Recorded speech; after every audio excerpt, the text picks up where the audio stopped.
Somos feitos de encontros, e encontros transformam vidas. Eu sou Juliana Mazanek, nutricionista, mestre em nutrição e analista do desenvolvimento humano. E bem-vindo ao canal Intra-Human, um lugar onde ciência, consciência e amor se encontram a serviço do desenvolvimento humano. Você, professor, já passou por aquela situação bem desconcertante em que um aluno teu te ativou um gatilho e você ficou extremamente chateado e teve que correr para o banheiro chorar?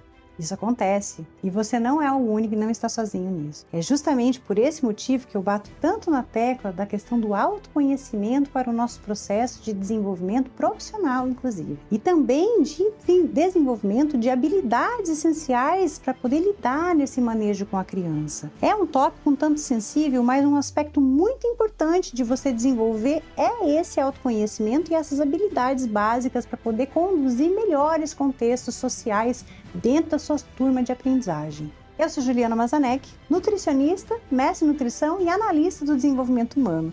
E hoje eu estou aqui com um vídeo completo no canal do YouTube para explicar um pouquinho mais para vocês como que você pode lidar e gerenciar um pouco dessa situação e garantir um melhor desenvolvimento tanto para você quanto para o seu aluno.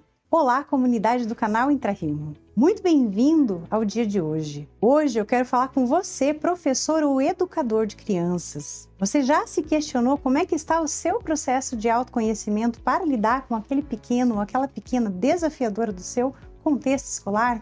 Então, hoje eu tô aqui para conversar um pouquinho com você a respeito disso. Você já parou para pensar no tanto de habilidades que são necessárias para você conseguir fazer aquele manejo dentro de uma turma? Meu Deus, Juliana, você está falando de uma criança, são 30 que eu tenho.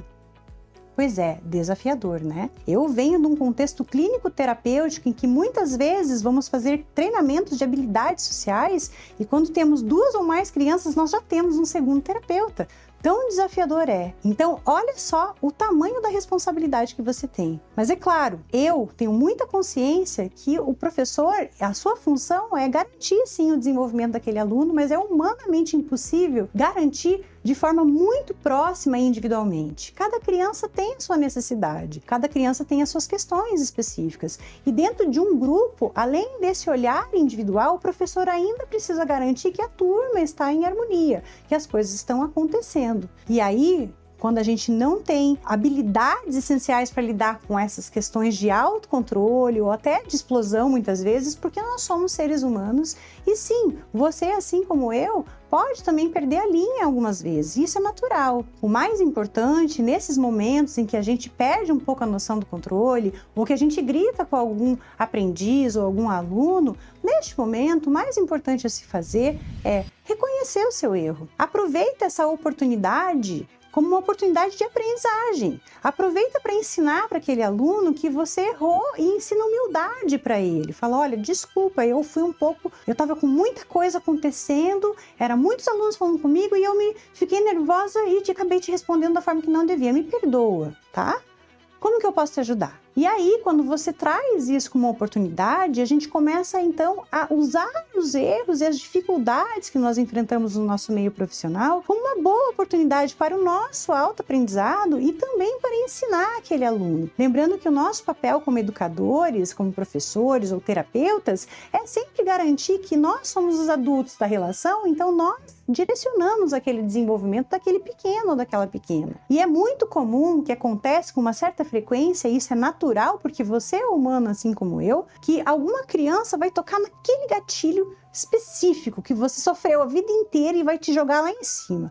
Ou muitas vezes aquela criança vai te dizer algo, você vai sentir uma raiva, algum desconforto, uma vontade de chorar e você nem sequer sabe o que está acontecendo e da onde vem. E por que isso acontece? Porque nós temos processos que são inconscientes e muitas vezes coisas que vêm lá de trás da nossa infância, ou sentimentos, sensações que ficaram armazenados apenas na nossa memória, de forma que a gente não consegue recobrar isso de forma tão consciente. No momento em que você se vê numa situação similar e que te gerou uma certa angústia, aquilo pode ser um gatilho. E aí vem um choro compulsivo, vem uma tristeza muito grande, uma raiva muito grande. E se a gente não faz esse processo de autoconhecimento, é aí que mora o perigo. Porque a gente corre o risco de fazer coisas inadequadas, inapropriadas e muitas vezes, ao invés de ensinar aquele aluno a fazer algo diferente, conseguir se colocar de forma comportamentalmente adequada dentro do contexto de grupo, a gente acaba contribuindo para uma desarmonia ainda maior e muitas vezes até traumática, gerando brigas com famílias, por exemplo.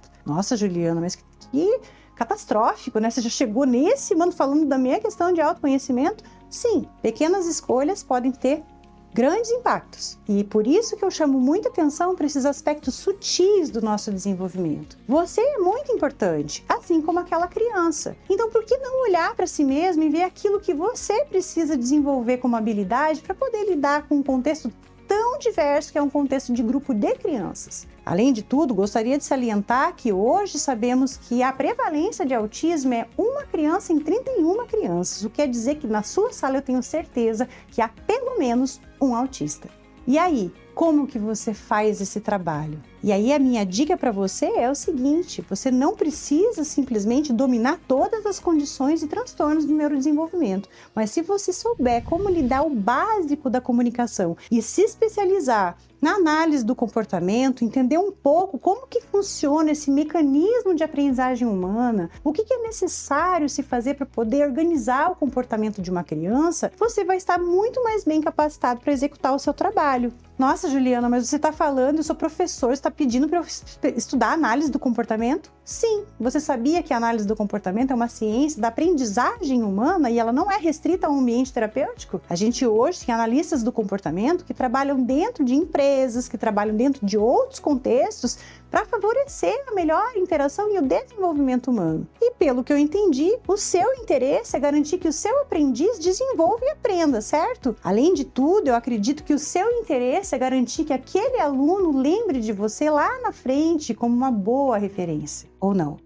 Acredito que sim, né? Então, sabendo disso, o melhor conselho que eu posso te dar nesse caminho é olhe-se para dentro. Veja essas questões que você pode melhorar. Lembre-se que você é o adulto da relação. Não exija da criança aspectos que são de sua responsabilidade. Uma criança, até os 7 anos, ela precisa que alguém externo faça o processo de regulação emocional com ela, porque é assim que ela vai aprendendo a autorregulação e vai desenvolvendo a sua inteligência emocional. E essa é a função nossa como adultos, é guiar a criança neste processo e não o contrário. Frequentemente vemos crianças acolhendo adultos, muitas vezes isso é uma inversão de papéis que a longo prazo isso pode trazer algum dano para a criança se isso for feito de forma sistemática a médio e longo prazo. Então, sabendo disso, se capacitar, olhar para si e fazer uma boa terapia é o melhor caminho de desenvolvimento profissional. E não somente para o desenvolvimento profissional. Aqui eu estou falando com você, professor, mas ser humano antes de tudo. Você quer uma vida mais tranquila?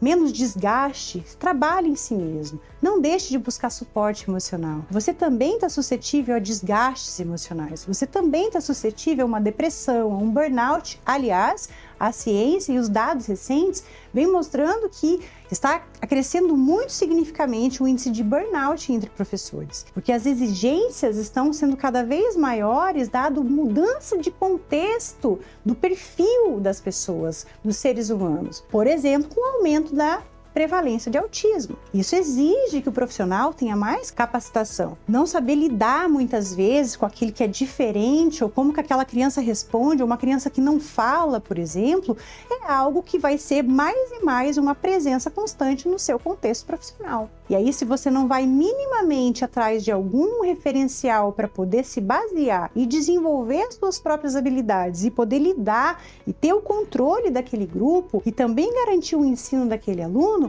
você vai estar ficando cada vez mais para trás, porque a necessidade é imensa e é presente e emergencial. Espero que você tenha gostado desse vídeo. Se você gostou desse vídeo, dá um like aqui no canal, colabora com o nosso conteúdo para que ele possa chegar cada vez a mais pessoas e ajudar todo mundo nesse processo de desenvolvimento. Se você gostou também, se inscreve no canal para mais conteúdos, que frequentemente estamos publicando novos e novos vídeos com informações relevantes para o seu processo de desenvolvimento pessoal e profissional. Pois lembre-se, no IntraHuman a gente cuida do desenvolvimento humano. Um grande abraço para vocês e até breve.